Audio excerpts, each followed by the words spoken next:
자, 교재 198페이지 보존금 중 일정액의 우선 변제 표 공부하셨고 굉장히 강조했습니다. 자, 표 바로 밑에 보시면 3번, 1번 체크하고 갑시다. 임차인의 보존금 중 일정액이 주택가액의 얼마 2분의 1을 초과하는 경우에는 2분의 1에 해당되는 범위 내에서만 최우선 변제가 있다. 그거 꼭 기억하셔야 됩니다. 자, 그리고는 그 2분의 1의 범위도 있었고, 앞에 표시도 하셨겠지만, 거기 지금 1, 2, 3, 4 동그라미 밑에 5번 해놓고 하나 더 공부하기 위해서 적습니다. 지금 이 내용입니다. 선순위 담보 일자를 기준으로 한다. 그렇게 한번 적어보시고.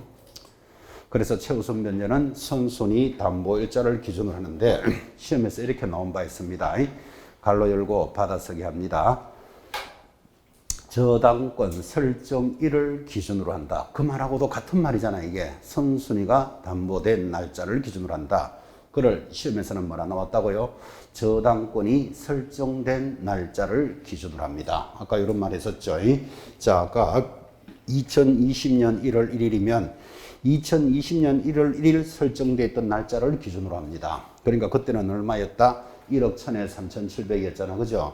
다시 2021년 6월 1일 저당이 설정되어 있다면 저당이 설정되어 있던 날짜를 기준으로 한다.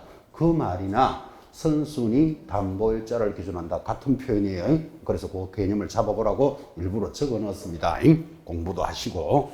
자, 그렇게 해서 여러분 최우선 변제의 모습을 정리하셨다면 이어지는 단원이 임차권 등기명령. 자, 이 단원도 또 중요한데 자, 임차권 등기 명령은 먼저 그림을 한번 보고 다시 수업을 하도록 합니다. 자, 임차권은 여러분 채권이니까 등기되지 않습니다. 근데 제목이 임차권 등기를 하는데 명령에 의해서 하겠다. 그래서 이 단원이 아주 독특한 단원입니다. 이 그림은 이렇게 그려봅니다. 여러분 그리지 마시고 자, 여기 건물 주인이 갑입니다. 임차인이 을인데 예를 들어서 보증금 5천에 살았다고 칩시다. 자, 이제 기간이 끝났어요. 기간이 끝났으면 어떻게 되죠? 보증금 받고 이사 나가면 되겠죠. 그리고 이 임차인이 또 직장이 지방으로 발령도 났습니다. 자, 그러면 기간도 끝났고 발령 났으니까 보증금 받아서 나가면 되는데 건물 주인이 보증금을 안 내줍니다. 왜 안 내줄까요?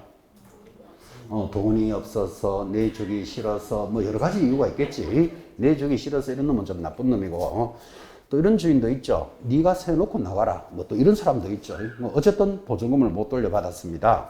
여러분이 어리라면 좀 난감하지 않나요? 자, 직장은 발령 났다. 보증금은 안 내준다. 그럼 직장이 급하니까 직장 따라 먼저 갔다가 다음 주 일요일쯤 삽 들고 와야지 이렇게 생각하겠는데 그 삽 들고 온다고 해결될 일도 아니지만 이사를 나가는 순간 뭐가 깨집니까? 대항력이 없어져 버립니다. 여러분 이 사람이 보증금을 안 내주는 것도 지금 문제인데 가지고 있던 대항력을 포기한다. 그럼 보증금은 더 멀어지는 거예요. 이사도 가지도 못하고 발령은 났고 돈은 안 내주고 일을 어찌 해야 되느냐. 그래서 법을 만들었죠. 여기 내가 가지고 있는 임차권이라는 권리를 등기를 해주세요 라고 법원에 신청을 하면 법원이 명령에 따라서 등기가 딱 들어가고 등기가 들어간 상태에서 이사를 나가더라도 그 사람의 뭐는 인정해준다. 대항력은 유지해주겠다. 이사를 나가더라도 그죠? 이런 제도를 임차권 등기 명령이다. 그렇게 말합니다. 필요하죠, 이런 제도가. 자, 그러면 시험에서 체크합니다. 밑에 1번. 임대차가 끝난 후, 여기서 시험이 중요한 게 끝난 후에 동그라미예요. 임대 기간 중에 내가 발령 났으니까 등기하고 가겠어. 이런 말은 없어요. 반드시 끝났는데 보증금을 반환받지 못한 임차인은 줄 걸까요? 임차주택 소재지를 관할하는, 그러니까 주택이 있는 지방법원 지원에 신청을 하지 자기가 발령 나는 곳에 가서 신청하는 거 아니라는 걸 잘 보셔야 돼요. 주택 소재지를 관할하는 지방법원에 임차권 등기 명령을 신청할 수 있다. 2번, 이때 임차인은 임차권 등기 명령의 집행에 따라 임차권 등기가 마치면 당연히 뭐를 인정해준다? 대항력, 동그라미, 우선 변제권을 인정해준다. 이게 무슨 소린가 하니까 이 사람 어리 살 때 전입신고 안 하고 살았었어요. 안 하고 살았었으니까 원래 대항력이 없었었겠죠. 그죠? 근데 등기를 하면 그때부터는 대항력도 인정해준다. 그러면 전입신고를 안 했었으니까 확정일 저도 안 찍고 살았겠지. 그때는 등기가 됨으로써 우선 변제권도 인정해 준다 이 말이에요. 그건 당연하지. 등기된 날로부터. 더 중요한 말이 나오죠. 이제 그건 바로 밑에 다만 이제 별표입니다. 이번에 임차인이 임차권 등기 이전에 이미 대항력이나 우선 변제권을 가지고 있었다면 그 대항력이나 우선 변제권은 그대로 유지가 되고 임차권 등기 후에는 대항력권을 상실하더라도 상실하더라도 밑에 줄 긋고 이사를 나가더라도 이 말이에요. 이것 때문에 하는 거죠. 상실하더라도 이미 취득한 대항력이나 우선 변제권은 상실하지 않는다. 이래서 임차권 등기를 하게 됩니다. 자, 관련되는 내용 천천히 읽으시는데 여기서 가장 중요한 게 거기 3번 별표입니다. 이렇게 임차권 등기 명령에 따라 이루어진 임차권 등기가 끝난 주택에 두째 줄을 줄 걸까요? 그 이후에 임차인은 최우선 변제를 받을 권리는 없다. 이게 시험에 잘 들어오는데, 자, 지금 이 말 하는 거예요. 자, 이때 이제 등기를 하고 나가더라도 대항력은 인정해준다 그랬잖아. 그죠? 그럼 이 사람 이사를 나갔으면 집은 비었을 거 아니에요. 이 빈 집에 누군가는 들어오겠지. 누군가 들어오면 들어오는 사람은 뭐는 인정해주지 않겠다. 최우선 변제는 인정하지 않는다를 지금 줄을 꺼셨는데 최우선 변제를 인정해주지 않는다. 그 말은 다른 것들은 다 인정해준다. 이 말하고도 같은 거예요. 여러분 왜 그 뒤에 들어오는 자는 최우선을 인정해주지 않는가 하면 건물 주인, 집주인은 보증금을 못 내준 죄는 크지만 만약에 들어오는 자들이 족족 최우선을 다 인정해줘 버리면 여기 만약에 국민은행 저당권이 있었다 치면 또 한 푼도 못 받는 수도 생긴다고. 최우선은 누구보다도 먼저 받는 거잖아. 그죠? 그래서 두 번째부터 들어온 자는 인정 안 해주는 게 최우선 변제만 인정 안 해주는 거예요. 나머지 확정일자, 보증금의 전환, 주택임대차는 전부 다 적용되는 거예요. 그래서 거기 최우선 변제를 정하지 않는다가 시험에 잘 들어와요. 자, 그러면 여러분들은 이런 내용을 왜 공부하시느냐를 이렇게 이해하셔야 돼요. 의외로, 그죠? 지금 여러분 전세 살아봤습니까? 전세 사시면서 보증금 다 받아서 나왔습니까? 운수 대통했습니다. 운수 대통. 통계 자료에 보면 약 70%는 전액을 못 받거나 일부를 못 받거나 전세 보증금 손해본 사람이 약 30% 정도 발생합니다. 나는 전세 살 때 다 받아 나왔는데요. 운수 대통했다니까. 그죠? 그럼 30% 정도를 못 받아서 나갔다는 게 통계가 있으니까 그러면 당연히 보증금 못 받은 자는 임차권 등기하고 나가는 수도 있겠죠. 여러분이 나중에 중개업을 하실 때, 자, 이 아파트의 임대, 전세를 중개하는데 등기부를 떼보니까 뭐가 돼 있다? 임차권 등기가 딱 돼 있습니다. 보기보다 자주 만납니다. 돼 있으면 지금 들어오는 사람한테 설명해야 됩니다. 앞에 있는 사람이 보증금 못 받고 나갔다. 당신은 최우선 변제는 인정되지 않는다를 설명해 줘야 돼. 그것도 모르고 들어왔다가 만약에 그 집이 경매 처분돼 가지고 최우선 변제 한 푼도 못 받게 되면 또 경호사가 설명 잘못했거나 중개 잘못했다라는 말 듣게 된다니까요. 이렇게 설명할 줄 알아라고 이걸 시험에 내는 거예요. 자, 다시 임차권 등기가 돼 있으면 앞에 있는 사람 보증금 못 받았으니까 등기하고 나갔죠. 뒤에 들어오는 당신은 뭐는 안 된다? 최우선 변제는 보호받을 수 없다. 나머지는 다 된다 그랬어요. 그래서 설명하실 줄 알아야 됩니다. 자, 그래서 임차권 등기 명령을 보셨다면, 자, 지금까지가 보증금의 보호였다면 지금부터는 존속기간, 차임, 임차권의 성계 이렇게 갑니다. 여러분 중요한 두 줄기죠. 한번 봐봐요. 세입자가 살 때는 보증금도 돌려받는 것도 중요하지만 살 수 있는 기간도 보호해 줘야 되잖아. 그죠? 만약에 이런 기간을 보호 안 해주면 집주인이 바뀌니까 당장 내일 나가시오. 그러면 얼마나 답답하겠어요. 또는 집주인이 자 보증금 돌려줄게 내일 나가라. 그러면 애들 학교도 가고 하는데 지금 당장 내일 나가서 어떻게 하란 말인데. 그죠? 그래서 주택임대차의 두 줄기 하나는 보증금을 보호해주고 하나는 기간도 보호해줘야 되는 거예요. 그건 지금부터 이제 기간의 보호에 대해서 나온다고. 자, 동그라미 1번. 기간을 정하지 않거나 2년 미만으로 정한 임대차는 주택임대차는 무조건 얼마는 살 수 있도록 해주겠다. 2년으로 본다. 2년의 동그라미. 다만 임차인은 2년 미만으로 정한 기간이 유효함을 주장할 수 있다. 거기 임차인은 그걸 임대인으로 시험에 그렇게 잘 고칩니다. 그러니까 세입자에게 일방적으로 유리한 조문인 거예요. 그래서 편면적 강행규정 이런 말이 나옵니다. 일방적으로 유리하다. 지금 읽었는 말을 해설을 하면 이렇게 되는 거예요. 여러분이 어떤 집에 세를 얻으러 갔어요. 얻으러 가니까 그 집주인이 여기 방이 한 칸 있는데 당신이 세를 살 수 있는데 6개월이 지나면 우리 아들이 제대를 하면 이 방을 써야 되니까 6개월만 살려면 들어오시오. 그럽니다. 그러면 임차인 여러분은 알았어. 6개월만 살겠어. 하고 들어가 놓고는 얼마를 주장할 수 있다? 2년을 주장할 수 있다. 지금 이 이야기를 한 거예요. 이걸 역으로 말하면 여러분이 만약에 집 주인이다. 그러면 저 세입자가 6개월만 살겠어 하고 오면 믿으면 된다, 안 된다? 안 된다고. 다행히 약속대로 6개월 만에 비켜주면 다행인데 만약에 2년을 주장해버리면 제대한 아들은 어디서 자야 된다? 마당에서 자야 돼, 마당에서. 그죠? 다 큰 사람이 또 뭐 엄마하고 잔다는데 다 큰 놈이 엄마가 잘 리는 없고 마당에 바퀴벌리 버글버글한 데서 자취해놓은 수가 생기는 거예요. 그래서 이 조문의 해석을 잘 들으라는 뜻이에요. 임차인만이 일방적으로 유리한 조문입니다. 자, 내려가면 큰 2번 법정갱신이 들어옵니다. 자, 법정갱신은 이 그림 하나로 다 이해를 합니다. 상가와 똑같기 때문에 여기 그 그림을 잘 보시는데 법정갱신이라는 것은 자, 주택임대차는 무조건 얼마를 살 수 있도록 해준다 그랬죠. 세입자는 무조건 2년을 계약하는 걸로 봐준다 그랬잖아요. 자, 이제 2년이 끝날 때가 됐어요. 그러면 집주인, 임대인은 끝나기 얼마 찾았습니까? 책에 6개월에서 얼마? 2개월 전까지 찾았나요? 임대인은 6개월에서 2개월 전까지 밑줄 딱 끊으셔야 돼요. 전까지 갱신 거절의 통지를 합니다. 세입자 보고 야, 기간이 끝나가는데 더 있을래요? 나갈래요? 물어봐야 돼. 세입자인 임차인은 언제까지만 하면 된다? 2개월 전까지만 나는 나갈래요? 있을래요? 이렇게 서로가 이야기를 해야 돼. 뭐 이래야 안 되겠습니까? 임대인은 자, 기간이 다 끝나가는데 더 있을래요? 더 있을고 싶으면 보증금 한 5천 올려주세요. 뭐 그러겠지. 아니면 임차인은 나 끝나면 나갈 거예요. 뭐 이렇게 이야기를 하겠지. 그럼 임대인이 에이, 웬만하면 있으세요. 뭐 그냥 보증금도 그대로 하고 이렇게 말하겠지. 근데 둘 다 말이 없습니다. 이 기간 안에. 왜 말이 없을까요? 둘 다 말이 없어. 입이 무거워서. 입이 무거워서 둘 다 말이 없으면 저절로 연장된 것으로 본다. 이거를 뭐라고 부른다? 법정갱신이다. 그때 연장을 될 때는 조건은 전 조건과 동일한 조건으로 연장된 것으로 봅니다.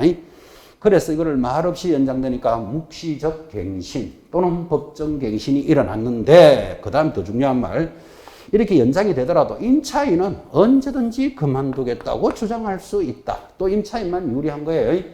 이거를 임대인이 주장할 수 있다고 시험에 낸다고. 그죠? 임차인만이 일방적으로 유리한 거예요. 연장이 되더라도 그만두겠다고 주장할 수 있고 주장하면서 보증금 돌려주시오. 그러면 집주인도 좀 황당하잖아 갑자기. 그죠? 그래서 그 효력은 3개월이 지나면 효력은 발생합니다. 자, 그런데 임차인은 2달치 월세를 늘려놓고 이런 권리만을 주장할 수는 없다. 그죠? 이것도 당연한 거죠. 자기는 월세는 2달씩 밀리면서 이런 권리만을 주장할 수는 없다. 이거를 뭐라고 부른다? 법정갱신. 말없이 연장되는 묵시적 갱신이다. 그렇게 이야기하고 하단에 1, 2번까지 내려왔죠. 그 동그라미 1, 2번까지인데 저걸 갈로 이렇게 문제 잘 냅니다. 임대인은 언제부터 언제까지, 임차인은 언제, 그 다음 몇 개월이 지나면 효력이 발생하고 이걸 갈로 익힌 문제로 잘 낸다 이 말이에요. 그림으로 익혀 놓으셔야 됩니다. 자, 더 중요한 내용이 돌았습니다. 200페이지. 원래 100% 나옵니다. 상단에 3번 갱신 요구권이 도입이 됐습니다. 자, 이래서 이제 우리는 이 주택임대차가 원래는 2년인데 2 플러스 2년 이런 말 들어본 적 있습니까? 자, 이렇게 법정갱신이 일어나는데 지금은 둘이 말이 없었으니까 연장이 됐는 거잖아 지금. 그죠? 그런데 자, 이 기간 안에 임차인이 나는 좀 더 있고 싶소 라고 요구할 권리가 생겼는 거예요. 이전에는 서로가 통지를 하라 그랬지 더 있고 싶다는 권리는 없었어요. 권리는 없었는데 지금부터는 갱신 요구권이 도입이 됐다고. 그래서 나 2년 더 살고 싶다라고 요구할 수 있고, 자, 2년을 더 살고 싶다 하면서 한 푼도 안 올리고 살겠다. 이건 좀 심하죠. 그래서 몇 프로? 5%는 올릴 수 있습니다. 이를 뭐라 부른다? 갱신 요구권이 도입이 됐습니다. 자, 동그라미 1번. 임대인은 집주인이죠. 임차인이 끝나기 6개월부터 2개월 사이에 갱신을 요구하면 정당한 사유 없이는 거절하지 못한다. 자, 거절하지 못하니까 갱신한다 이 말이에요. 근데 다음의 사유에는 그러하지 아니하다. 그러하지 아니하다가 뭐죠? 거절할 수 있다. 거절할 수 있는 게 몇 가지? 기억부터 거기 이형까지 9개가 쫙 들어옵니다. 이 중에 하나는 시험에 나와야 되는데, 자, 그 9가지를 가만히 보면 전부 임차인이 잘못하는 거니까 거절하는 거예요. 그러니까 여러분들이 이거를 막 암기한다. 앞글자를 따서 뭐 암기한다. 좀 심한 사람들이에요. 딱 들어보면 여러분이 주인이라도 거절할 수밖에 없어. 자, 기억. 임차인이 동그라미 합시다. 2개의 차임에 달하도록 연체했다. 찾았나요? 이해됩니까? 세입자가 2달치 월세는 밀려놓고 그런 요구를 할 수는 없다. 2기. 니은 임차인이 거짓 그 밖에 부정한 방법으로 임차를 했습니다. 상식 아닙니까? 거짓에 동그라미 해놓고.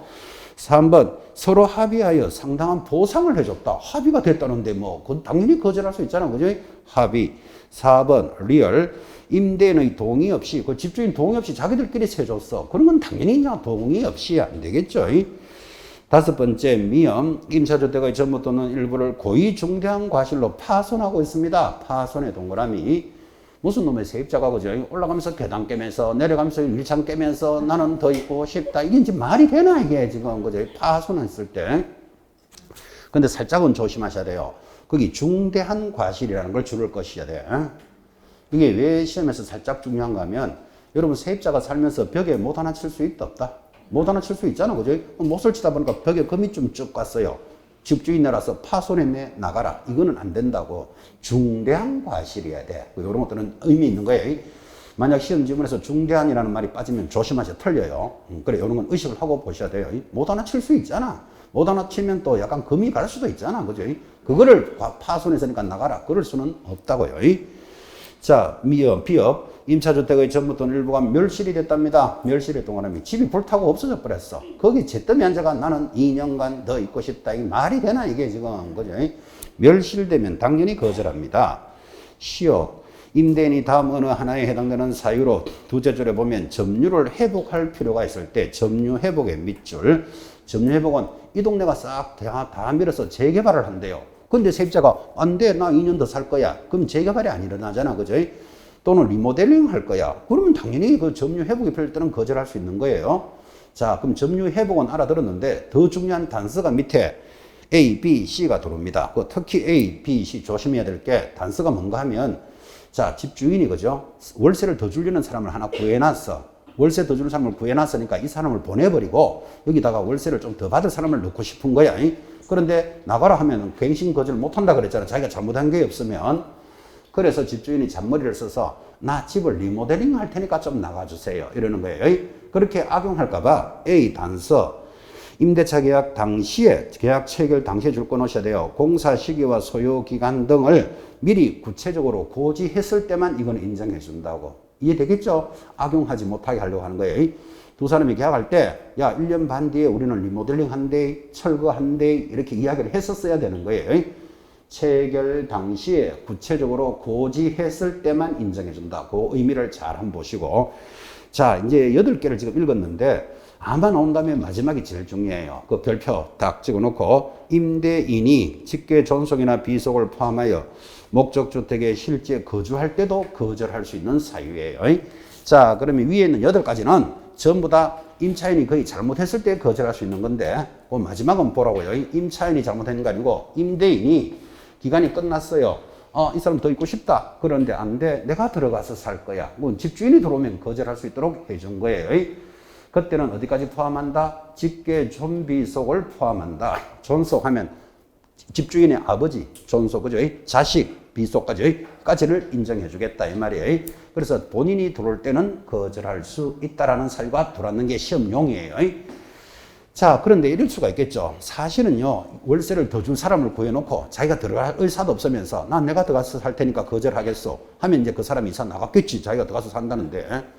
그런데 몇 달 있다가 또 가보니까 또 그 사람도 왜 가봤는지도 모르겠지만 가보니까 집주인이 안 들어오고 제3자가 들어와 있는 거예요. 느낌이 뭐죠? 아, 월세나 보증금 더 받으려고 일부러 보낸 거예요. 그럼 그 사람이 그대로 있었으면 손해를 안 봤을 건데 나감으로써 이삽이 들었겠죠. 또 새로 나간 데서 뭐 예를 들어 월세를 더 올려서 더 갔겠지. 이런 손해가 발생한 것에 대해서 손해배상을 청구할 수 있다라고 제도가 들어오는 거예요. 그래야지 말이 맞아 들어가잖아 지금 그죠? 자, 바로 밑에 그때 박스 밑에 2번 임차인의 갱신 요구는 한 번만 행사할 수 있고 기간은 얼마다? 2년이다. 그래서 우리말로 하면 2 플러스 2년 이렇게 말하는 거예요. 자, 그 다음에 내려가면 5번 또 별표입니다. 동그라미 5번. 임대인이 직접 거주할 목적으로 갱신을 거절하였음에도 불구하고 갱신 요구가 거절되지 아니하였더라면 갱신되었을 기간이 만료되기 전에 정당한 사유 없이 제3자에게 목적주택을 인도했다면 임대인은 갱신 거절로 인해서 임차인이 입은 줄 것입니다. 손해를 배상해야 된다. 그래야 안 되겠나 그죠? 자, 손해를 배상하는데 그러면 손해를 얼마를 배상합니까? 여러분 살짝 궁금하지 않나요? 제일 밑에 보시면 6번 그때 손해배상액은 거절 당시 당사자 간의 손해배상의 예정에 관한 합의가 이루어지지 않았다면 나 250만 원 손해 났으니까 250 주시오. 그러면 서로 합의가 되면 관계없는데 합의 잘 된다 안 된다? 합의 거의 안 되겠죠. 자, 합의가 안 되면 다음 금액 중 큰 금액으로 한다. 큰 금액의 동그라미. 그걸 시험에 낼 거예요. 작은 금액으로 한다 하면 틀려요. 큰 금액으로 한다. 뭐의 큰 금액인데? 오른쪽 올라가니까 갱신 거절 당시 월 차임의 금액이 3개월분에 해당되는 금액 이것보다 큰 금액으로 한다. 예를 들어서 나는 이 집에 월세 50으로 살았어요. 그럼 계속 살면 그것에 대해서 5%만 올려주면 되는데 나가는 바람에 80만 원짜리를 얻었어. 그럼 30만 원씩 몇 달 손에 입었죠. 석 달 치면 90만 원이잖아요. 그거보다 큰 금액을 한다 이 뜻이에요. 정확하게 알 필요는 없고. 자, 2번 임대인이 제3자에게 임대해서 얻은 환산 월차임과 계절 계약 당시 환산 차임간이 2년분에 해당되는 금액 또는 D것 임대인이 직접 거주 사유로 인해서 갱신 거절로 인해서 임차인이 입은 손해액 방금 이야기했죠. 이사 나가면서 이사비 들었고 새로 가서 도배하는 바람에 도배값 들었고 그죠? 월세가 올랐고 이런 손해가 생겼겠지. 이 세 가지 중에 뭐 큰 금액으로 한다 이런 뜻이니까 그 세 가지 숫자를 다 할 필요는 없죠. 큰 하는 데다가 의식을 딱 해놓습니다. 자, 여기까지가 갱신 거절이 나면 4번 차임의 정감 청구권입니다. 중간에 2번 정액 찾았습니까? 굉장히 자주 나옵니다. 약정 보증금이나 차임은 얼마를 초과할 수 없다? 20분의 1 동그라미. 20분의 1을 다른 말로는 몇 프로죠? 5%를 정액할 수 없는데 여러분 조심해야 될 거 정액이라는 말은 올릴 때는 5%를 올릴 수 없다 이 말이에요. 시험에서 뭐라고 나오는가 하면 정감은 5% 이렇게 시험에 들어오면 틀리잖아. 그지? 왜? 감액은 깎아주는 것은 얼마든지 내려가도 욕하지 않는다. 이거를 주의하셔야 돼요. 정액은 5%예요. 동그라미 3번 합의 아주 중요한 판례가 들어옵니다. 별표 놓고 이런 정액 청구의 규정은 임대차 계약이 종료가 되어 재계약을 하거나 재계약 앞에 1번 또는 임대차 종료 전이라도 당사자 합의로 합의 앞에 2번 요 두 가지는 5%를 적용하지 않습니다. 이 판례로 자기들이 합의했는데 뭐 5% 따질 필요 없잖아요. 나 20% 올려줄게 하는데 그래서 합의 그 다음 재계약 시에는 5%가 적용되지 않는다는 것 시험에 잘 들어옵니다. 바로 밑에 4번 감액은 제한이 없다. 얼마든지 깎아줘도 욕하지 않겠다. 바로 밑에 박스 월차임의 전환입니다. 자, 월차임의 전환에 연일할 하는 거 찾았습니까? 그 연 10%입니다. 이 동그라미. 바로 밑에 한국은행에서 공시한 기준금리에 2%를 더한 비율. 자, 2% 더한에 동그라미. 무슨 소린가 하니까 여러분 보증금 내가 1억에 살고 있었어요. 보증금 1억에 살고 있는데 집주인이 뭐라고 하는가 하면 보증금 1억을 받아봤자 큰 이익도 없더라. 이자가 별로 없으니까. 그럼 보증금은 5천만 원으로 내리고 나머지 5천을 월세로 좀 주시오. 그러는 수가 있다 없다? 있겠지. 그럼 월세를 얼마를 받아야 되느냐 이 말이에요. 이를 월차임의 전환이에요. 그래서 박스에 뭐라고? 연 10%거나 기준금리 2%를 더한 금액 중 낮은 비율로 받아라 이 말이에요. 그럼 이거 보나마나 어느 걸로 받겠어요? 지금 여러분 기준금리는 암기할 필요 없죠. 한국은행에서 석 달에 한 번씩 발표해요. 3개월에 한 번씩 발표하는데 제가 떡 들었는데 지난번께 1.5%인가 그래요. 1.5. 이건 자꾸 바뀌니까 암기할 필요 없죠. 그럼 1.5% 기준금리 더하기 2면 3.5%잖아요. 그럼 100% 그 연 10%보다는 낮은 거잖아. 그러니까 결국은 그 니연으로 받아라 이런 뜻이에요. 연 얼마? 3.5%. 뭐 아니면 연 4% 수준으로 받아라. 그런 뜻이니까 숫자를 기억합니다. 자, 월차임의 전환은 어떻게 한다고요? 연일할 10%나 기준금리 더하기 2% 중에서 낮은 금리로 받아라. 그 숫자만 하나 봐놓습니다.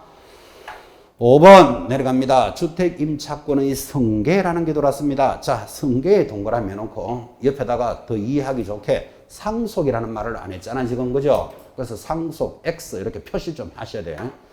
이게 승계나 상속을 막 그냥 두리뭉실하게 듣는 것 같더라고. 그래서 지금 제목이 뭐라고요? 승계예요. 자, 이해부터 하고 법조문 봅니다. 지금 여기 처음 시작할 때 임대인이 갑이고 임차인이 을이에요. 그래서 보증금 1억에 2년간 살겠다라고 계약을 하고 대항력에 대해서 공부를 하셨는데 임차인이 을 이러니까 좀 재미가 없어서 임차인이 이을식이다 이렇게 이름을 좀 답시다. 자, 그럼 이렇게 되죠.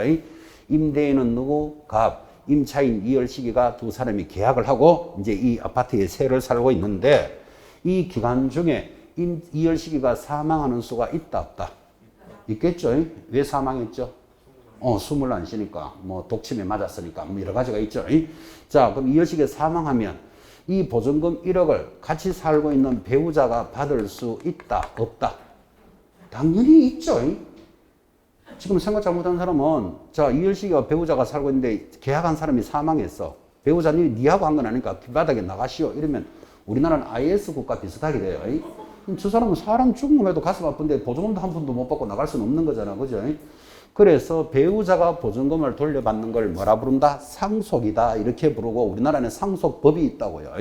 이해되죠? 다시. 이을식이가 사망을 했는데 살고 있는 사람이 자식하고 살고 있어요. 그럼 이을식이가 사망하면 자식이 이걸 받으면 될 거 아니니, 그죠? 그거를 뭐라 부른다? 상속이다. 이렇게 부른다고. 그래서 지금 상속에 X를 한 이유는 상속이 있을 것 같으면 이야기할 필요 없다. 이 말이에요, 우리가. 그런데 이을식이가 살고 있는 사람이 사실상 혼인관계자예요. 사실상 혼인관계라는 말은 혼인신고가 안 돼 있고 같이 사는, 우리말로 하면 동거인이다. 이런 뜻이에요. 호적에는 배우자로 나타난다, 안 나타난다? 안 나타나겠지. 그러면 사실상 서류상으로는 남이지만 이을식이가 사망했는데 당신은 보증금도 받지 말고 길바닥에 나가라. 이것도 웃기는 나라잖아. 그죠? 그래서 사실상 혼인관계자가 이 금액을 승계하도록 해준 거예요. 이렇게 해주는 게 두 사람의 생활을 안정시켜주는 거잖아. 그죠? 만약에 이렇게 안 돼 있으면 두 사람이 살고 있다가 야, 네가 죽으면 한 푼도 못 받는다. 그럼 내 이름으로 해라. 뭐 이러면서 싸워야 된다고 지금. 그건 누가 먼저 죽을지 알 수 있다 없다. 그러니까 이렇게 승계하도록 만들어준 거예요. 그래서 상속이 아닌 뭐다? 승계예요. 누가 승계한다고요? 사실상 혼인관계자가 승계합니다. 자, 그런데 만약에 자식이 있었다. 두 사람 사이에. 그럼 자식이 승계받으면 되니까 이런 이야기 할 필요 없다 그랬잖아 지금. 그죠? 그런데 자식이 이때 가정 공동생활을 하고 있지 아니하다면 이 사람의 2000 이내의 혈족과 사실상 혼인관계자가 공동으로 승계해라. 그래서 승계하는 순서를 두 개 준 거예요. 자, 1번. 임차인이, 그러니까 우리말로 지금 그림에서는 이을식이가 상속인 없이 사망했다면 그 주택에서 가정 공동생활을 하던 사실상 혼인관계자가 승계한다. 이제 1번이에요. 자, 2번.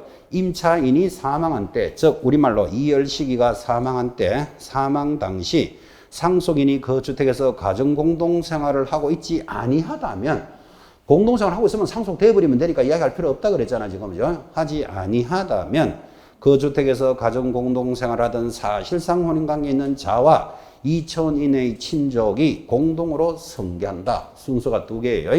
자, 그리고 이제 조문이 마지막 조문인데, 여러분 이 사실상 혼인관계의 자가 이 보증금 1억을 포기할 일도 있을까요? 없을까요? 포기할 일이 있어요. 언제? 임차인 이을식이가 살아있을 때 임대인한테 5억의 부채가 있다고 생각해 봐요. 그러면 상속이나 승계는 권리만 가져가는 게 아니고 권리와 의무를 모두 승계해야 돼요. 5억의 빚이 있었다면 이것도 승계해야 되면 받을 거 1억, 내줘야 될 거 5억, 오히려 사실상 혼인관계자가 4억을 내놔야 된다고. 완전 민폐 끼칠 수도 있겠죠. 그래서 세 번째는 이거를 포기할 수 있는 권한도 주는 거예요. 그래서 이 주택임대차는 아주 아기자기하게 잘 만들어 놨습니다. 3번. 임차인이 사망한 후, 우리말로 이을식이가 사망한 후 1개월 내로 임대인에게 승계 대상자가 반대 의사를 표시하면 승계하지 않는다. 얼마 만에 포기할 수 있다고요? 1개월 내로 반대 의사를 표시하면. 이런 것들이 이제 시험용이죠. 자, 그래서 지금 승계는 아주 중요합니다. 이건 좀 이따 바로 진행되는 상가에는 이런 게 없어요. 주택, 두 사람이 살림 사는 것에 대해서 보호를 해주는 제도예요. 영업하는 것에 대해서 보호해주는 게 아니라고. 그래서 주택에 대해서만 임차권의 승계라는 제도가 1, 2, 3, 세 가지 조문이에요. 권리와 의무를 승계한다라는 단원이었습니다. 넘어가면 주택표준계약서 읽으시면 되고, 9번 제목만 줄 것입니다. 주택임대차 분쟁조정위원회라는 게 도입이 됐습니다. 도입이 됐으니까 제목에 줄만 하나 끊고, 여러분 주택임대차 분쟁은 이렇게 일어나죠. 여러분이 만약에 세입자한테 세를 줬습니다. 연락이 오기를 수도 꼭지가 고장났는데 고쳐주세요 이래요. 그 집주인이 고쳐줘야 된다? 안 고쳐도 된다? 좀 애매하잖아. 그죠? 뭐 수도 꼭지 정도야 뭐 누가 고쳐도 몇천 원도 안 하는데 가스보일러 500만 원짜리가 고장났습니다. 그거 고쳐주세요 하면 집주인이 야 네가 사용을 잘못했잖아. 네가 고쳐라 이럴 거예요. 세입자는 내 것도 아닌데 왜 고치는데 이래 되면 이제 분쟁이 생기기 시작하잖아. 그죠? 이런 것들을 해결해 주는 기관 제목이 뭐다? 주택임대차 분쟁조정위원회라는 게 있다. 이건 알아들으셔야 되잖아. 그죠? 그리고 하단에 있는 건 참고로 읽으시기 바랍니다. 자, 오른쪽 갑니다. 203페이지. 근 1시간 반에 걸쳐서 지금 주택임대차를 이렇게 꼼꼼하게 정리를 했다면 상가는 차이 나는 부분이 시험에 나온다 그랬습니다. 자, 차이 나는 거 위주로 정리하는데 그 203페이지 상가임대차 보호법은 첫 번째 부분이 제일 중요합니다. 자, 첫 번째가 뭔가 하면 환산보증금 인해다 하여 동그라미 1번 이 법은 사업자 등록의 대상이 되는 상가건물 임대차에서 적용하고 당연히 줄 하나 껐죠. 일시사용은 적용되지 않는다. 이거는 주택하고 같잖아요. 그죠? 아까 주택의 일시적인 것 어떤 거? 민박집, 콘도, 펜션은 보호받지 못한다. 상가도 일시적인 건 안 되는 거다. 그건 똑같은 거예요. 여러분 상가가 일시적으로 돌아가는 건 어떤 거? 심심하면 적으십시오. 땡처리 점포 이런 거예요. 사장이 미쳤어요. 보름간만 합니다. 이런 거 들어보셨죠? 그거 사업자 등록했더라도 보호 안 되는 거예요. 어차피 주택이나 상가 임대차 보호법은 일시적인 건 보호해 주지 않습니다. 자, 그 다음에 이제 중요한 게 2번입니다. 다음에 정하는 월차임의 보증금 범위 내에서 임대차의 동법의 전부가 보호되는데 자, 그 표 제일 밑에 보시면 날짜는 보실 필요 없고 2019년 4월 2일 하는 거 보이십니까? 자, 밑에다가 현재 이렇게 하나 적어놓고 그냥 현재다 이것만 아시면 되고 자, 현재 서울은 얼마로 돼 있죠? 9억. 그 동그라미하고 암기하셔야 돼요. 자, 상가에서 제일 중요한 게 이거예요. 주택은 주목합니다. 주목. 주택은 보증금이 얼마일 때 보호된다라는 걸 배웠다? 안 배웠다? 안 배웠어요. 안 배웠어. 아까 뭐라고 했는가 하면 주거용 건물 살림만 살면 보호해준다. 그랬지 보증금이 얼마일 때만 이런 말은 안 했단 말이에요. 그 주택은 살림만 살면 보호해주는 거예요. 그 일시적인 건 안 되지만 제가 통계 자료에 보니까 그죠? 전세 사는 사람이 70억에 사는 사람이 있어요. 통계 자료에. 그러면 70억에 임대차 전세를 사는 사람은 우리가 좀 전에 공부했던 주택임대차 보호법을 보호받을 수 있다? 없다? 있다. 금액에 제한이 없었잖아. 지금 눈 동그랗게 뜨고 보면 안 돼요. 주거용 건물에 해당된다 그랬지. 보증금 얼마일 때 보호해준다는 게 없었잖아. 지금 그죠? 그러면 70억에 살아도 대항력 인정해 줍니다. 그 다음 뭐 우선 변제권 확정을 잘 찍으면 보호받습니다. 다 되는데 최우선은 안 되겠죠. 그건 왜 안 되는가 하면 보증금이 1억 5천을 쥐가 넘었으니까 안 되는 거지. 안 해주는 건 아니잖아. 그죠?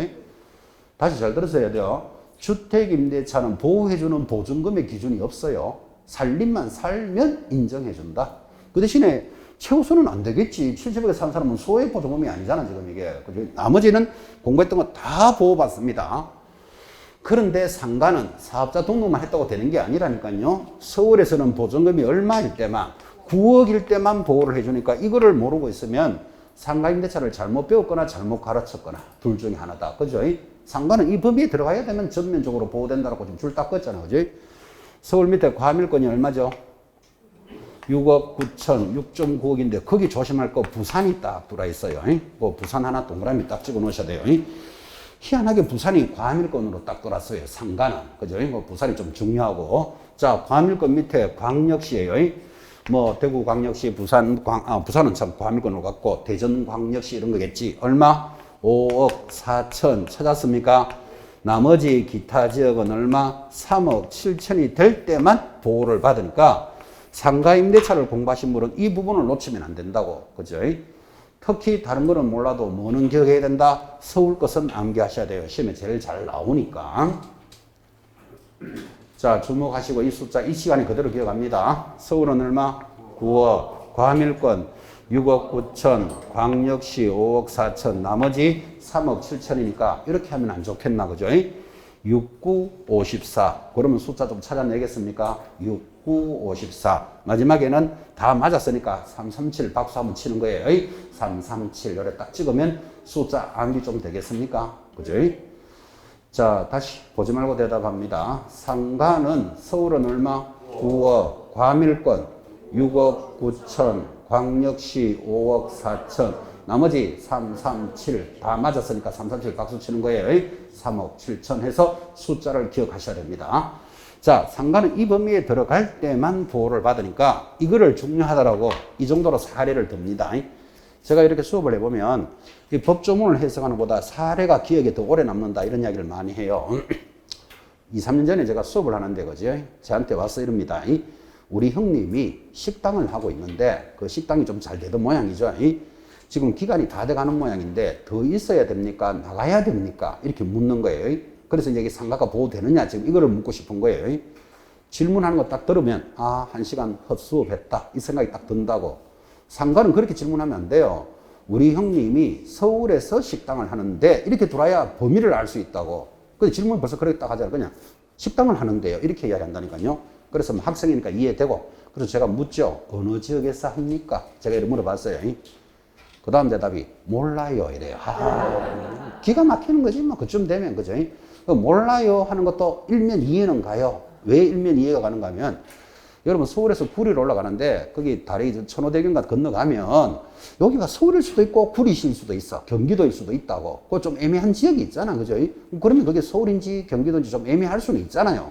그래 좋다. 지역은 모르면 보증금은 얼마랍니까? 이제 그 보증금을 알고 시작하면 이제 이야기가 되니까 보증금이 예를 들어 5억이다 4억이다 그러면 막 최소한 서울이라고 보고 이야기할 수도 있고 그죠? 어쨌든 설명은 해줄 수 있으니까 당연히 또 형님 식당에 보증금 안다 모른다? 모릅니다 이러잖아. 그죠? 그러면 설명이 안 되는 거예요 이제. 지금 이 말귀를 알아들었습니까? 상가는 상가임대차 보호법이 적용되려면 서울에서는 9억 이하일 때만 되는 거예요. 과밀권은 얼마? 6억 9천 이하일 때만 6억 9천 넘으면 안 되는 거예요 그러면.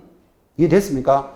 그 다음에 광역시는 얼마? 5억 4천 나머지 지역은 3, 3, 7 이하일 때만 보호를 되니까 이 숫자부터 딱 암기가 되어야 그 다음부터 이야기가 시작이 되기 시작한다고.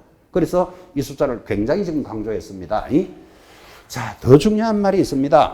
한 장 넘기시면 거기 보시면 204페이지 상단 1번 월 차임의 환산 보증금을 초과하는 임대차에 적용되는 규정 일단 그거 별표하시고 자, 그 다음에 내려가면 2번 환산 보증금을 초과하는 임대차의 경우 적용되지 않는 규정 그것도 별표하시고 자, 지금 여러분한테 무슨 이야기를 했는가 하면 이야기를 한 거예요. 지금 별표는 해드렸고 주목하시는데 서울에서는 이 범위가 될 때만 보호받는다. 지금 세게 강조했잖아. 그죠? 근데 지금 무슨 이야기를 하는가 하면 이 범위를 넘어도 초과해도 인정되는 것이 5개가 있어요. 이 범위를 초과해도 인정된다. 그러면 서울에서는 보증금이 20억이어도 보장해 주는 게 있다 이 말이잖아. 그죠? 그럼 20억이어도 보장해 주는 게 있다. 이 말은 모든 상가가 다 적용되는 게 5가지가 있다고. 그죠? 자, 상단에 1번 대항력 동그라미에요. 제일 위에. 갱신요구권 동그라미. 그리고 리얼에 내려오면 권리금의 보호 동그라미.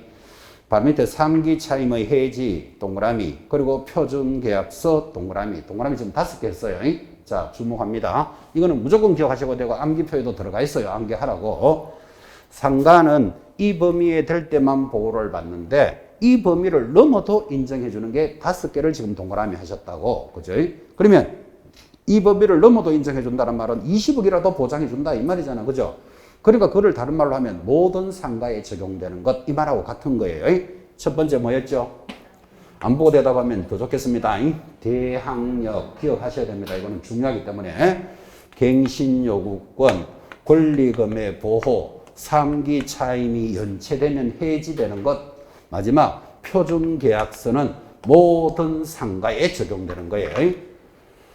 자, 그러니까 상가임대차는 이 범위에 될 때만 보호받습니다. 그렇게 말해놓고는 바로 이어서 이거를 넘어도 되는 게 5가지가 있다. 자, 그럼 5가지 되는 걸 동그라미 했다면 그러면 이거를 넘으면 안 되는 거 있겠지 밑에. 그죠? 이게 상가가 보호되는 것들이에요. 최우선 변제, 우선 변제, 임차권 등기 이런 것들이에요. 밑에 있는 거.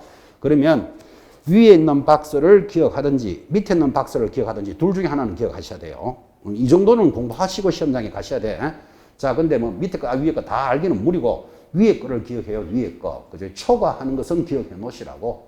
됐습니까? 자, 초과하는 5가지는 모든 상가에 적용되는데 거기 상단에 표에 보면 띄거세 계약 갱신의 특례 하는 말이 하나 보이시죠? 그죠? 계약 갱신 특례는 줄 닦고 놓고 이제 이 말이에요. 바로 수업하겠지만 상가에는 갱신 요구권이 있는데 원래 상가는 1년 동안만 영업을 하는 거예요. 그런데 권리금 시설비를 확보하기 위해서 9년 동안 더 있고 싶다 할 수 있어. 그 더 있고 싶다를 뭐라 부른다? 갱신요구권이에요. 그럼 첫 번째 계약했던 날로부터 몇 년 동안이다? 10년간 할 수 있는 거예요. 그럼 여러분 첫 번째 1년치에 계약하면서 나머지 9년을 한 푼도 안 올려주고 내 있을게. 이럴 수는 없는 거잖아. 그죠? 그때 정액은 얼마? 5%예요. 그 주택하고 똑같아요. 그래 헷갈릴 필요 없잖아. 그죠? 5%씩은 올릴 수가 있는데 이 범위를 넘어가는 갱신요구권에 대해서는 특례라고 지금 줄 건 이유는 5%가 적용이 안 된다 이 말이에요. 그럼 이거는 자기들끼리 알아서 받으면 된다. 그게 포인트예요. 무슨 이해했습니까? 자, 다시 정리합니다. 다시. 상가는 서울만 기준으로 합시다. 다 기억하기 어려우니까 서울은 얼마가 될 때만 보호받는다? 5%, 9억이 될 때만 보호받는 거예요. 그때 상가는 갱신요구권이 있다 그랬잖아요. 그럼 갱신요구권은 올리고 잘 때는 몇 프로? 5%를 적용한다고. 됐습니까? 근데 상가는 9억이 넘어도 인정해 주는 게 있잖아, 지금 그죠? 9억이 넘어도 인정해 주는 것에 갱신요구권이 있다고. 그때는 5%가 적용 안 된다고. 그때는 알아서 받으면 된다, 이 말이에요. 그래서 그거를 줄 끊는 길을 갱신요구의 특례다, 이렇게 해놓은 거예요. 됐습니까? 자, 그럼 이제 이해는 어느 정도 돼 있죠? 그러면 그 박스 밑에 3번 참 우리 교재를 적은 사람이 잘 적은 거예요, 이거. 이런 교재는 주옥 같은 교재예요. 주옥, 구술과 같은 내용이에요. 그 밑에 204페이지 3번에 별표 놓고 환산보증금을 초과하는 경우에 예상 지문이다 해서 약 한 10개를 적어 놓은 거예요. 뭐 답도 다 달아놨어. 그러니까 여러분들 이거 자꾸 소설책 읽듯이 자꾸 읽으셔야 돼요. 주옥 같은 내용입니다. 주옥, 보배와 같은 내용입니다. 자, 그게 내용이 뭔가 하면 1번 한번 봐봐요. 자, 임대인이 갑이고 임차인이 을이라고 치고 1. 임대인 갑으로부터 이 건물을 양수한 병은, 병이 제3자잖아요. 이는 갑, 임대인의 지위를 성계한 것으로 본다. 옆에 뭐라고 되어 있죠? 이게 무슨 말인가 하면 이거를 초과하더라도 대항력은 인정해 준다 그랬잖아. 그래서 초과하더라도 대항력은 인정되는 거예요. 그래, 맞다. 됐죠? 하나만 더 할까요? 2번. 임차인 을은 최초 임대차를 포함하여 전체 임대차가 10년을 초과하지 않는 범위 내에서 갱신을 요구할 수 있다. OX. 그걸 봐요. 넘어도 갱신 요구는 된다고 그랬잖아. 되겠죠? 그리고 답을 달아놨잖아. 그죠? 그래서 그 내용 10개를 천천히 한번 읽어보시기 바랍니다. 그러면 지금 이 많은 내용들이 정리가 됩니다. 아주 좋은 자료입니다. 거기 4번을 잘 봐야 돼. 이제 4번 별표 딱 찍어놓고 4번을 방금 설명했는 건데. 자, 4번. 을, 임차인의 갱신 요구에 따라 갱신이 되면 임대인 갑은 주변 상가 건물의 차임 등 경제 사정의 변동을 이유로 임차인 을에게 100분의 10, 100분의 10이 10%잖아요. 10% 증액해 줄 것을 요청할 수 있다. OX. 이게 O잖아 봐요. 원래 상가는 몇 프로죠? 5%인데, 이게 지금 이 문제가 뭔가 하면 초과하는 경우에 이거 되나 안 되나 지금 이거 묻고 있는 거잖아. 그죠? 10% 해도 된다 안 된다? 되잖아. 그래서 그게 O. 이래 가는 거예요. 지금 이 4번을 여러분이 이해하셨다. 그러면 이제 상가의 반을 끝내는 거예요, 여러분들은. 제일 중요한 부분이 정리가 됐기 때문에. 그래서 10개를 그 답 다 달아놨으니까 이거는 X, 이건 안 되네, 이거는 되네, 이렇게 해서 익히시기 바랍니다. 제일 큰 게 정리가 되었고, 어차피 주택과 상가의 차이 나는 부분이 시험에 나오는데 이 첫 부분이 제일 큰 차이가 나요. 205페이지. 자, 이제부터는 편안합니다. 대항력과 우선 변제권. 주택임대차를 뺏겨서 만들었다 그랬잖아요. 그죠? 똑같아. 대항력 볼래요. 임대차는 등기가 없는 경우에도 임차인이 건물을 인도받고, 주택은 이사한다 그러지만 상가에 이사한다고 말 안 해요. 인도받고 이렇게 말하는 거예요. 그리고 사업자 등록에 동그라미를 신청하면 그 다음 날부터 누구에 대해서 3자에게 효력이 생긴다. 이거를 뭐라고 부른다? 대항력. 바로 밑에 똑같습니다. 2번. 임차 건물의 양수인은 하면 여기 보이십니까? 양수인은 하면 이 사람들이에요. 제3자들은 누구의 권리를 성계했다? 임대인의 지위를 성계한 것으로 본다. 이게 대항력. 그래서 보증금도 누가 내줘야 된다? 이런 제3자들이 보증금 내줘야 된다. 지금 그 이야기예요. 똑같아. 내용이 단출하잖아. 봐요. 2번 바로 우선 변제권 탁 떨어지잖아요. 주택은 상가는 판례도 별로 없으니까 그런 거예요. 늦게 만들어져서. 자, 우선 변제권 탁 들어오면 복습부터 여기 우선 변제권 주택에서 어떻게 배웠습니까? 대항력을 갖춘 자가 확정일자를 찍으면 후순위에 우선한다. 그죠? 그리고 이런 후순위에 대해서 전세금 이자를 낮추기 위해서 금융권이 성계할 수도 있다. 아까 배우셨죠? 똑같으니까. 자, 2번에 1번. 대항 요건부터 갖추고, 자, 관할 세무서장으로부터 뭐를 받으면, 확정일자를 받으면, 확정일자 찾았나요? 바로 밑에 공경매시 임차 건물의 환가대금에서 반드시 나오는 게 뭐다? 후순위 권리자에 우선한다. 그래서 확정일자를 찍으면 후순위. 자, 여기서 주택하고 차이 나는 거. 아까 주택은 확정일자 어디 가서 받았죠? 뭐, 시, 읍면, 동사무소, 주민센터, 출장소, 등기소, 그 다음에 법원에 뭐, 등기, 뭐, 이런 데서 공적인 사무소까지 받았다면, 상가는 어디서 받는다? 관할 세무서. 그거 차이 나는 거. 그것도 시험에 몇 번 냈어요. 상가는 세무서에서 받습니다.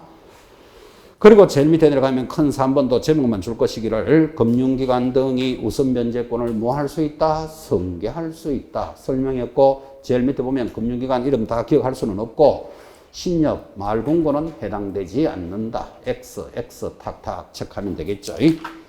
나머지 다 됐고, 거기 넘어가면 206페이지 확정일자 부여의 정보 제공, 이것도 읽으시면 되는데, 그래도 그 1번이 제일 중요해요. 1번이 뭐라고요? 4번에 1번 확정일자는 어디 가서 받는다? 관할 세무서자. 나머지 오른쪽 페이지 올라가서 확정일자부 기재, 아까 주택하고 똑같이 설명 다 되어 있습니다. 역시 207페이지 또 똑같은 거 3번 소액임차인의 보호. 소액임차인의 보호를 우리는 뭐라고 공부했죠? 최우선 면제권. 자, 이거 주택 중요하니까 다시 주목합니다. 최우선 면제권은 조건이 뭐다? 대항력일 때 소액보증금이어야 한다. 근데 소액보증금이 이번에 최근에 바뀌었어요. 2021년 5월 달부터 서울은 얼마? 1억 5천일 때 5천만 원까지. 요거는 좀 암기해야 된다 그랬잖아. 그죠? 더 중요한 말이 최우선 면제를 받으려면 조건이 두 개 있어요. 2분의 1의 범위, 그리고 담보가 설정돼 있던 날을 기준으로 한다. 그래서 이걸 선순위 담보일을 기준으로 한다. 이 두 개를 굉장히 강조했고, 상가도 똑같아요. 뭐만 다른가 하면 숫자만 달라요. 거기 상가의 소액임차인을 보고 똑같은데, 거기 표를 보시면 2014년 1월 1일 돼 있습니까? 그 밑에다가 현재 이렇게 적어봐요. 2014년이면 지금부터 몇 년 전이죠? 7년 전이에요. 이건 7년 전에 이래 바뀌어놓고 한 번도 안 바뀌었어. 서울은 얼마로 돼 있죠? 6,500일 때 2,200. 그럼 봤으니까 그거만 줄여놨고요. 그러니까 이게 30%니까 6,500에 30% 딱 때리면 2,170 얼마 나와요? 그럼 2,200 딱 끊어지는 거예요. 봤으니까 줄을 끊는 거지. 이걸 크게 암기할 필요는 없어요. 왜? 7년 전에 만들어진 표를 지금 시험에서 8번째 지나갔잖아요, 지금. 그러면 지금 와가지고 8번째 지나가면 지금 물을 일이 거의 없는 거예요. 여러분들 기억은 하셔야 돼요. 아, 서울은 막 최우선 면제가 한 6,500이면 2,200 해주는구나. 이렇게. 그죠? 스트레스 받지 말고. 주택은 기억하라 그랬어요. 주택은 최근에 또 바뀌었기 때문에 더 중요해요. 서울은 얼마라고요?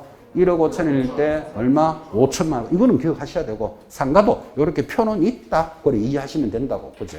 나머지는 보시면 됩니다.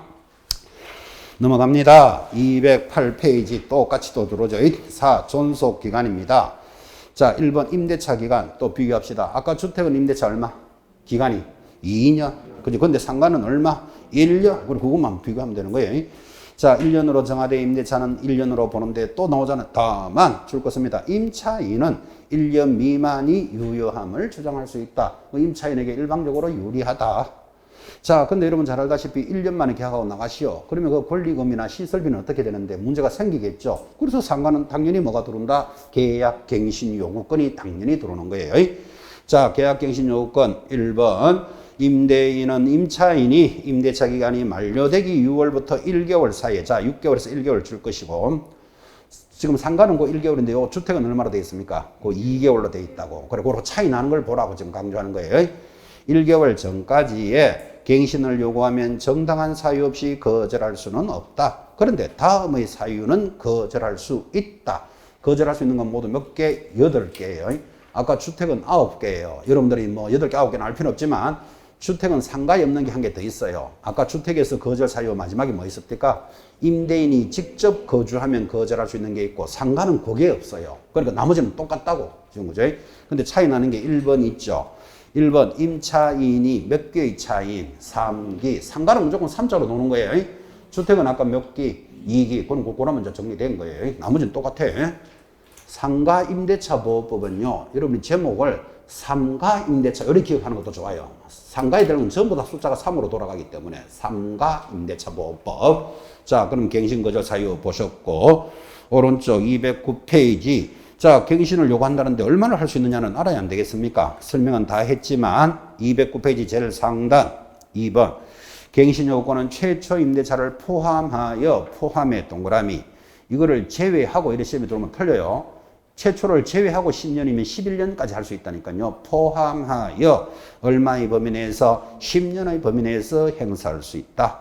그때 내려가면 4번. 그럼 보증금은 얼마? 한 푼도 안 올리고 10년 있는 거는 말이 안 되겠지. 그죠? 그래서 얼마? 100분의 5. 100분의 5를 뭐라 그러죠? 5%를 정액할 수 있다. 올릴 때는 5%를 정액할 수 있다 그러지. 거기 정감할 수 있다. 그러면 틀린다니까 조심해야 된다니까요. 내려가는 것은 아무리 내려가도 요구하지 않겠다 이 뜻이에요. 정액할 수 있다.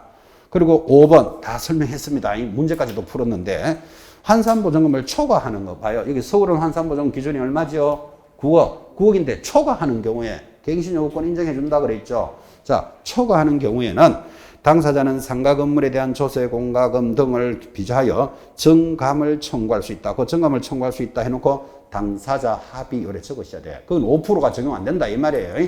초과하는 것은 자기들이 알아서 정감할 수 있다.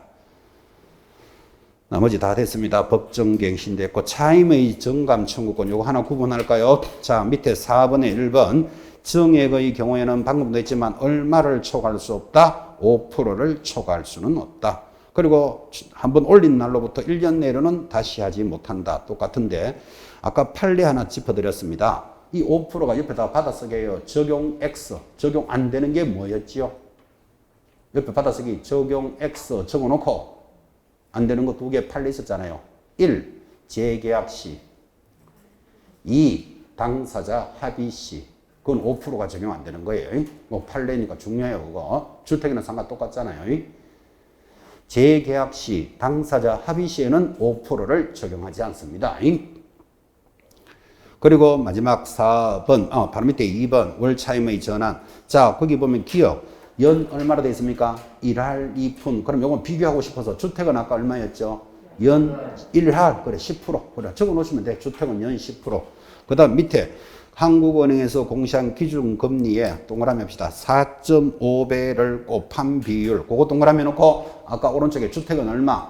더하기 2%. 주택은 그렇고 상가는 이렇다 이 말이에요. 그러니까 이거 계산 문제 나올 일은 거의 없고 숫자만 비교한 거예요. 자, 너무 빨리 부르니까 정신이 없을까봐 아까 했던 겁니다. 주택은 월 차임을 전환할 때 1억 보증금을 5천으로 보증금 내리고 5천은 월세로 주시오. 그럼 월세를 얼마를 받는다? 연 1할 또는 기준금리 더하기 2% 중에서 낮은 걸로 해야 돼. 상가는 얼마? 연 12% 기준금리 곱하기 4.5배 중 낮은 금리로 해야 돼. 비교만 하시면 된다. 그죠? 체크하시면 되겠고. 넘어가서 210페이지 상가에 대해서 있는 권리금 제도가 도입이 됩니다. 자, 권리금도 이게 법이 도입되고 시험 한번 딱 나왔습니다. 왜 한번 딱 나오는가 하면 권리금이 법을 막 졸속으로 만들다 보니까 이게 막 크게 문제될 게 잘 안 돼. 막 애매한 게 많기 때문에 굳이 권리금을 굳이 설명한다면 여러분 이렇게 됩니다. 자, 지금은 이제 주택이 아니고 여기 상가라고 칩시다. 상가에 서울이고 보증금 5억에 월세 400으로 있습니다. 자, 여러분 보증금 5억에 월세가 400이다. 상가는 그런 게 많잖아. 그죠? 그럼 이거 보증금 얼마로 볼까요? 자, 보증금 5억에 월세가 400이면 월세 곱하기 100으로 한다. 이렇게 되어 있다고. 이걸 환산보증금이에요.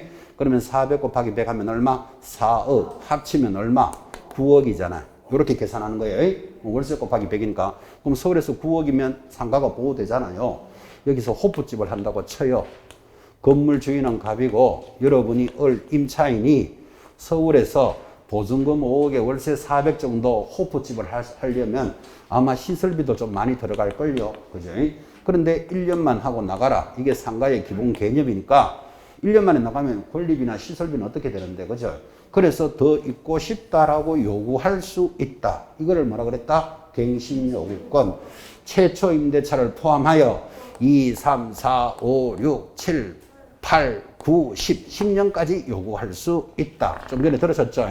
자, 10년을 요구하는데 그러면 10년 동안 있으면서 한 푼도 안 올리고 난 10년 있겠다. 이건 안 된다 그랬잖아. 그죠? 연 얼마? 5%는 정액할 수는 있다. 자, 이게 이제 상가인데, 어리 임차인이죠. 이 임차인이 이제 영업을 하고 있는데 잘 됐겠죠. 한 3, 4년 있다가 병이라는 자에게 권리금을 받고 넘깁니다. 권리금을 받고 넘기니까 이 병을 뭐라 부른다? 신규 임차인이다. 이렇게 부릅니다. 이해됐습니까? 자, 갑은 임대인, 을은 뭐 임차인. 한 3, 4년 하다가 병에게 권리금을 받고 넘기는 신규 임차인. 요 계약을 권리금 계약이란다고. 자, 그러면 권리금이라는 것은 누구와 누구 사이에 일어나는 거다?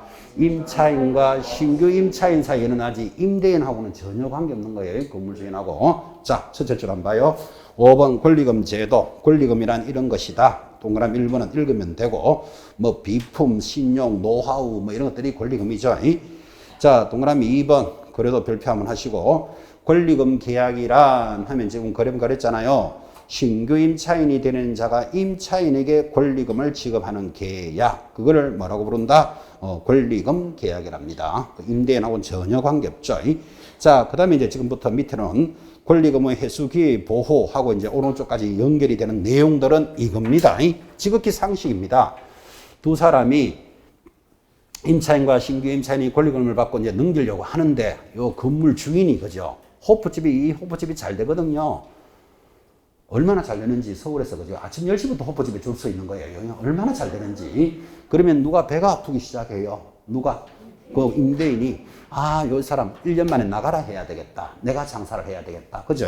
근데 1년 만에 나가라 하니까 나는 더 있고 싶다. 갱신 요구한다 그랬잖아요. 그리고 갱신 요구했어. 그래서 이제 2, 3년 하는데 드디어 병에게 권리금 받고 넘긴대요. 그때 건물 주인의 동의를 받고 하라는 거 아까 들으셨죠? 동의 없이 자기들끼리 한 것에 대해서는 인정해 주지 않는다 그랬잖아요. 동의를 받고 이제 병으로 바꾸려 그러는데 자기가 하고 싶으니까 보증금 5억에 월세 400만 원짜리를 자기가 하고 싶어서 이제는 월세를 900으로 하겠어 이러는 거예요. 자, 여러분 딱 보면 월세를 400에서 얼마로? 900으로 올리겠어. 그러면 신규 임차인이 쉽게 들어올 수 있다 없다? 못 들어온다. 누가 손해본다? 임차인이 손해를 볼 수 있죠. 그리고 이런 행위를 하여서는 아니 된다. 그게 이제 지금부터 쫙 내려가는 거예요. 임대인은 임차인이 들어오는 것을 방해하는 행위를 하여서는 아니 된다. 또 뭐 임차인에게 신규 임차인이 직접 권리금을 받는 행위도 하여서는 아니 된다. 이제 그게 쭉 내려오니까 상식이에요. 그런데 더 재밌는 게 있어요. 여기 임대인도 그죠? 그렇잖아요. 지금 들어오는 임차인이 빠릿빠릿한 사람이 들어왔어. 영업을 잘해야 월세가 따박따박 잘 나올 건데 어리버리한 노숙자 같은 놈이 와요. 그럼 저 사람이 들어와서는 이게 지금 월세가 잘 안 나올 수 있겠다. 그러면 뭐 할 수도 있다? 거절할 수도 있다. 이렇게 되어 있어요. 웃기지 않나요? 딱 보면 잘하겠다 못하겠다를 알 수 있다 없다? 없잖아. 그게 이제 오른쪽에 적혀져 있다고. 그럼 이런 사유가 있으면 거절할 수 있다. 그러니까 이 법이 이제 졸속으로 만들다 보니까 이렇게 되어 있는 거예요. 그래서 여러분 참고로 보시면 돼요. 그게 어려운 내용도 없고. 자, 그런데 211페이지 제일 밑에 보시면요. 권리금이 보호 안 되는 점포가 있어요. 이런 건 이제 실무적으로 중요한 거예요. 211페이지 제일 하단 권리금의 적용 제외 한 장 넘기시면 212페이지 박스 기억 상가 건물이 유통산업발전법에 따른 대규모 점포는 권리금이 보호 안 돼요. 대규모 점포 동그라미 위에다가 홈플러스 이렇게 적으면 이해하기 편할 거예요. 백화점 홈플러스 이런 거 안 돼요. 그 다음 준대규모 점포 안 돼요. 준대규모 동그라미. 이거를 영어로는 SSM 점포라 그래요. 혹시 이런 말 들어봤습니까, 여러분? 여러분 롯데 백화점 있는 거 아시죠? 그 다음에 롯데 마트도 있는 거 아시죠? 그런 거 준대규모. 그걸 SSM 점포라 합니다. 이런 것들은 권리금이 보호되지 않는다. 그런데 중요합니다. 중간에 작은 글씨 줄 긋고 별표. 전통시장은 보호해준다. 원래 전통시장도 보호 안 됐어요. 대규모 점포는 안 되기 때문에. 근데 지금부터 전통시장은 권리금을 보호해준다. 그거 시험용이니까 별표. 또 보호 안 되는 거 하나 더 있습니다. 니은 임대차 목적물인 상가 건물이 국유재산법에 따른 국유재산 동그라미 바로 옆에 공유재산 동그라미. 여러분 상가를 국가가 가지고 있는 게 있을까요? 많아요, 여러분들. 지하철에 가면 지하상가 쫙 있죠. 그거 누구 거다? 전부 국가 거예요. 그러니까 그 지하철 공사 이런 거 하고 계약하는 거예요. 그런 것들이 국유 상가예요. 그런 것들은 권리금이 보호되지 않습니다. 여기 강남에도 대로변에 보면 요즘은 없지만 토큰 박스 파는데 보셨죠? 음료수도 팔고 이러는 거, 그죠? 밖에 있는 그 상가도 서울시하고 계약할 거예요, 아마. 이런 것들을 국유 공유 상가라 그래요. 이런 것들은 권리금이 보호되지 않는다. 이 정도는 체크해 놓으셔야 돼. 자, 다 했죠? 내려가면 6번 상가 임대차 보호 표준계약서가 있는데, 요건 다 짚어야 될까? 여러분, 우리가 중개사 공부를 해보시면 거의 장관은 누구하고 높습니까? 거의 국토장관, 모든 내용이 국토장관이죠, 그죠? 근데 여기만 딱 오면 법무부 장관이 하나 딱 나와요. 그래서 이건 독특해요. 뭐가 법무부 장관이죠?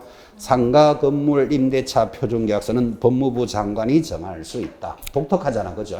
법무부 장관 하나 이렇게 체크하시고. 7번 다 했습니다. 자, 7번에 줄 거 씁니다. 임차인이 차임년 체익이 몇 기, 3개의 차임에 달하면 계약을 해지할 수 있다. 그 상관은 무조건 3하고 논다 그랬고, 이거 별것도 아닌 것 같아도 연속해서 2번 출제했었어요. 3개의 차임의 연체. 8번 상가 건물 임대차 분쟁 조정위원회도 제목에만 줄 것이고, 제목을 눈으로 봐요. 아까 주택임대차 분쟁조정위원회 있다 그랬죠. 내용이 똑같아. 상가도 분쟁조정위원회 도입이 됐기 때문에 읽어주는 거예요. 주택보다 한 해 늦게 들어왔어요. 자, 그리고 조정사항 이런 것들은 참고로 보시기 바랍니다. 이런 것까지 문제 낸다 그러면 사실 주제를 벗어나잖아요. 상가보호법을 해야 되지. 그 임대차 분쟁조정위원회가 몇 명으로 구성되어 있고 조정을 어떻게 하는데 여기까지 보는 건 무리죠. 그래서 가볍게 참고로 보시기 바랍니다. 이어서 213페이지 경매 파트로 접어듭니다. 10분 쉬었다가 경매하겠습니다.